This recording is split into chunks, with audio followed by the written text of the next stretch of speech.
বন্ধুরা, আমাদের জীবনে সব থেকে বড় সমস্যা কি বলো তো? আমরা যেটা পাইনি সেটা নিয়ে ভীষণ আফসোস করি। আমার মনে হয় এটা না করে যেমন আছি তেমনভাবেই চলা উচিত।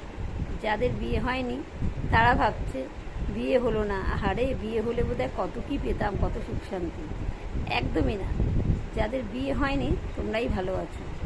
তোমরা যদি অ্যাডজাস্ট করতে না পারো বিয়ের পর শ্বশুর শাশুড়ি বা স্বামীর সঙ্গে, সেক্ষেত্রে বিয়ে না করাই বেটার।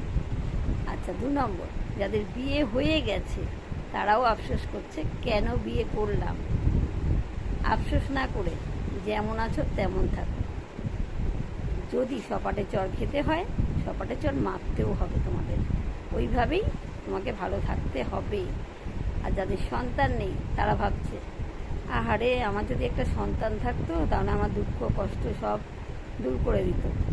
একদমই না। অনেকের সন্তান থেকেও মা বাবার খোঁজও রাখে না, গুরুত্বও দেয় না। তাই সন্তান নিয়ে আফসোস করে লাভ নেই। অনেক সন্তান আছে যারা মা বাবা নেই, অথচ মা বাবার জন্য কষ্ট পায়। তাদের প্রতি গুরুত্ব দাও, তাদেরকে ভালোবাসো। বা অনাথ সন্তান আছে তাদেরকে ভালোবাসো। কাছে এনে ভালোবাসতে হবে এমন কোনো কথা নেই। দান করো, সন্তানের মতো যারা আছে তাদেরকে দান করো, তাতেই শান্তি পাবে। কোনো কিছু নিয়ে আফসোস করে কোনো লাভ নেই।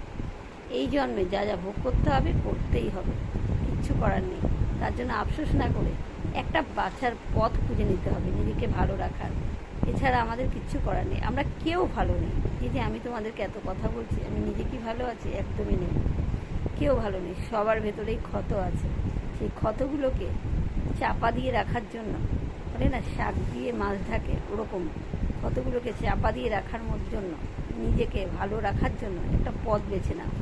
অবশ্যই পথটা ভালো হওয়া প্রয়োজন আছে। যেমন আমি তোমাদের সঙ্গে কথা বলি নিজেকে ভুলিয়ে রাখার জন্য।